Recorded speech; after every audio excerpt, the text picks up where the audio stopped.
Hey, and welcome to the very first live of the Voices of Survivors with Kathryn Moody. I'm Kathryn, and I'm so excited for this series.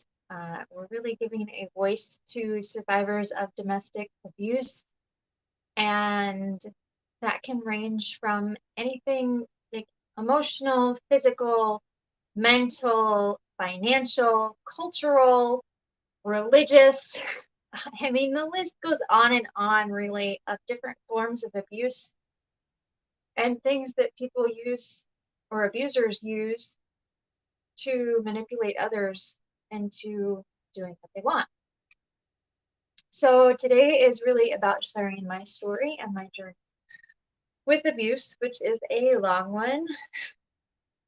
Um, for those who have not been around my page for long or who don't even know me, I am a single mama of two. I have been like through childhood traumas, and my relationship with their father was extremely abusive, which we'll get into a little bit more throughout this. But really, the abuse started at a younger age. And I wouldn't say that it was necessarily intentional, but my parents were not the healthiest people at that time. And behaviors tend to trickle down, and it was up to me to break the cycle. So my mother claims my father is a narcissist. I've witnessed narcissistic behaviors from my mother, which really ultimately I feel is codependency coming through. And I see it in myself a lot too, because these are learned behaviors. And that's kind of part of what led me into my abusive relationship. Now, at the time, I didn't realize it because I was so depressed and in a fog and just trying to get out. And here this guy was giving me attention, saying he loved me. And yeah, I saw some flags, but codependent, naive, healer, helper, empath me thought I could fix him. Um, now I know, like, I can't fix anybody else but myself. And we live and we learn. But I don't say this, and I want to make this super clear. I'm not saying this in a victim shaming way or in a way that, like, I don't mean that the full responsibility lied with me, but I am all about taking my power back and really empowering other people to take radical responsibility for the things that they had to do. Because honestly, being a codependent drew that energy in. And the healing process is so amazing because we get to learn how to actually have healthy relationships. Like, when you come from childhood trauma or having abusive parents in any form, we pick up those habits, and that's what we view as love, because one minute they're doing this hurtful thing, and then the next thing they're telling us how much they love us. And it's such like a mind fuck, really. And I mean, that's all part of the journey in this. So I was in this relationship, everything was going great, and he was a liar from the beginning. So he told me partial truths, and he twisted things to make it seem better. And he was a registered sex offender. He only got caught for the one case that was booked, and that's the case that he told me about.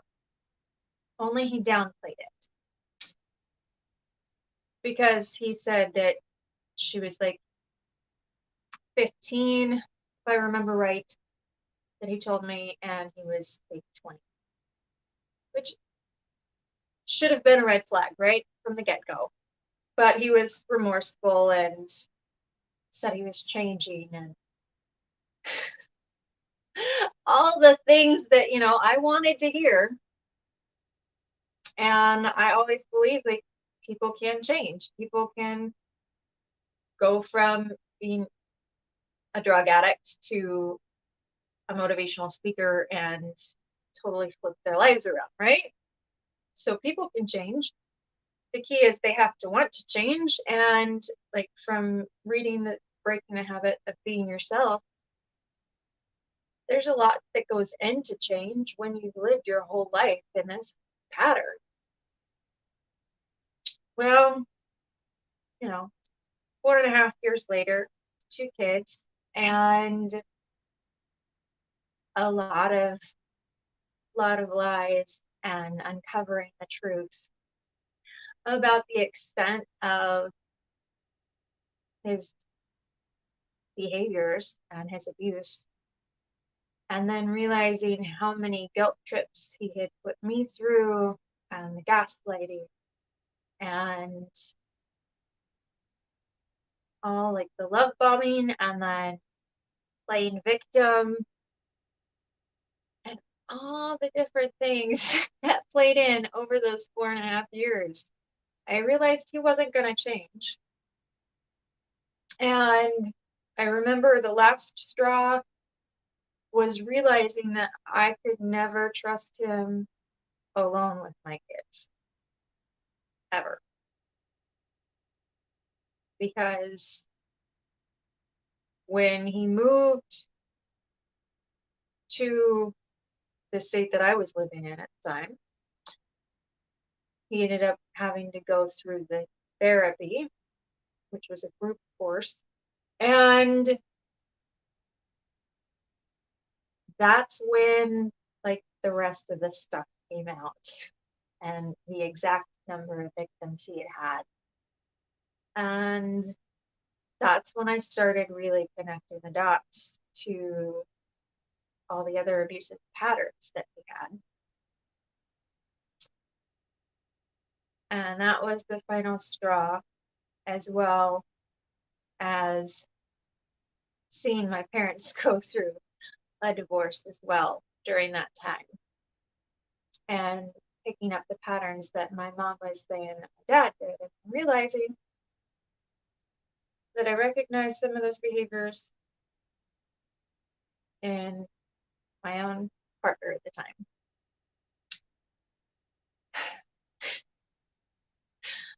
And the thing that helped me the most going through that process was actually the company I was with then, which was Unique.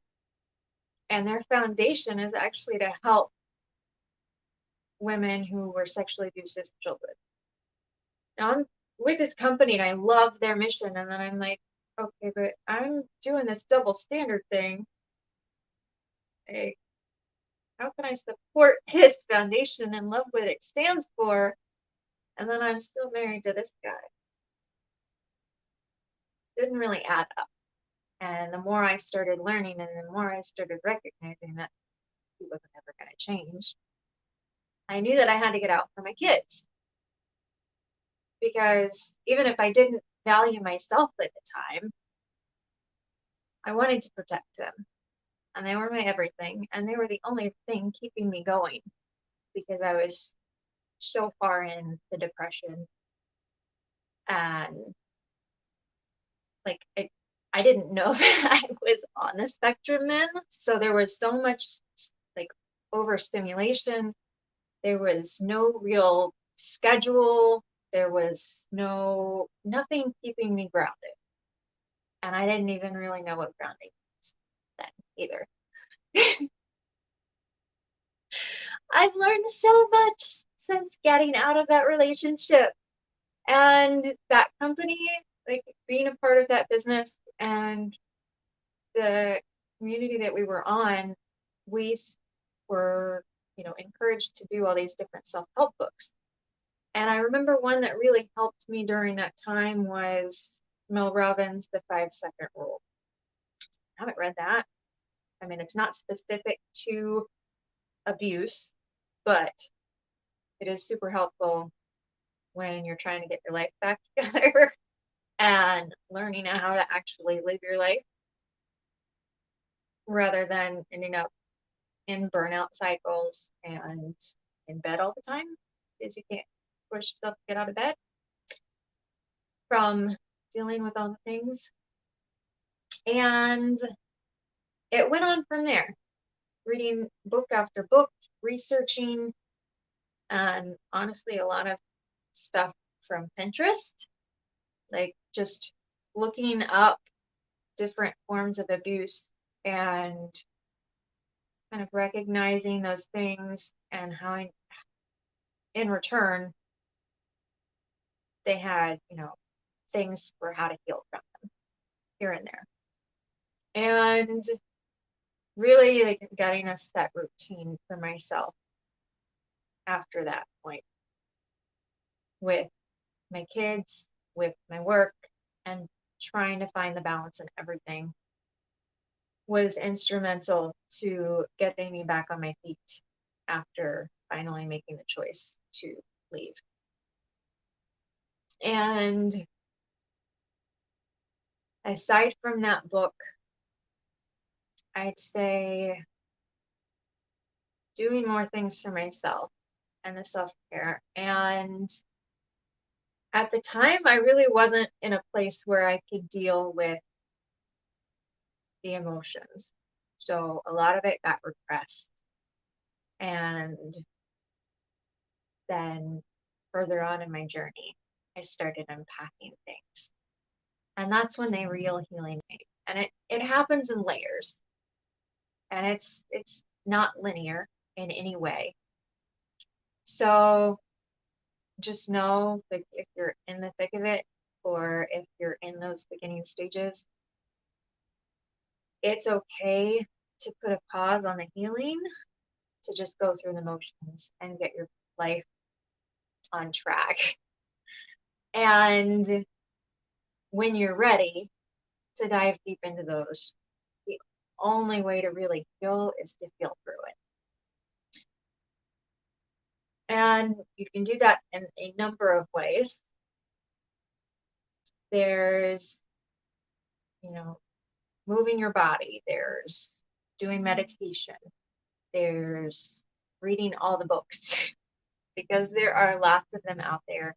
And I plan to have a resource list with different recommended books and like podcasts or videos that you can watch to help pick up the pieces and put yourself back together.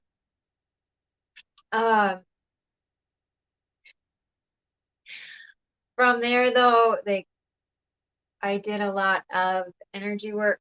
I did a lot of, like I said, self-care. And self-care, what I mean, not only the external, learning how to take care of my hair, learning how, doing makeup all the time, which wasn't really me, but it got me started on actually looking into what really am I into. Making time for my hobbies, making time for my kids, and really getting outside was a big one. Making myself get outside at least 5-10 minutes, if not more, because honestly, we really need more than that.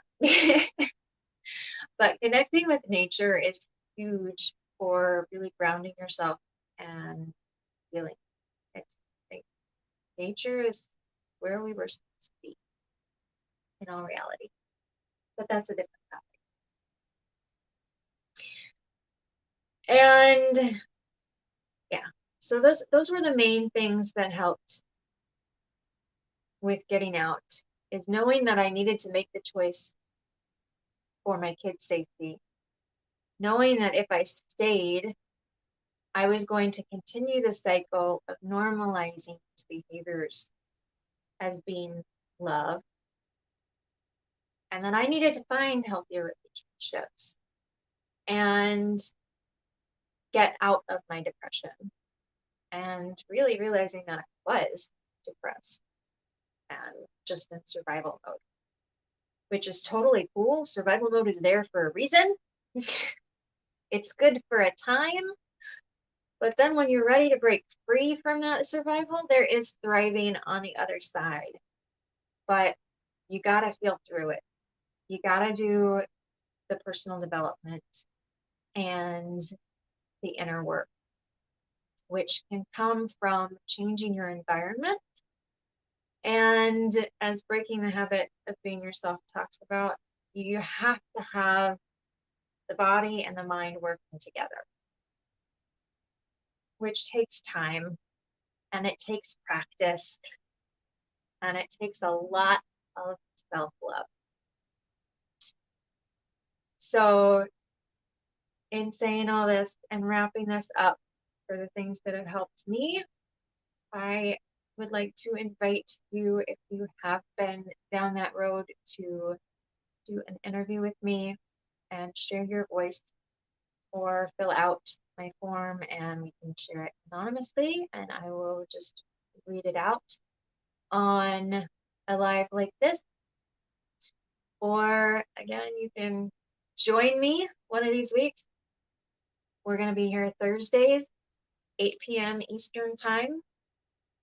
And yeah, I'm excited to see where this goes, to shine a light and share hope to those still in the thick of it, that there is a light on the other side, and it is so, so worth it. And you are so, so worth it to get out, to live life to the fullest. And nobody deserves abuse, no matter what part you play. Like codependence, honestly, I'm gonna say codependents have a tendency to draw in abusers, and unless they're in recovery.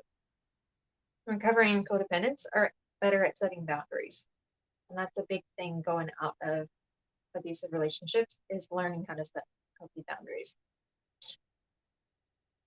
But that's probably going to be another topic.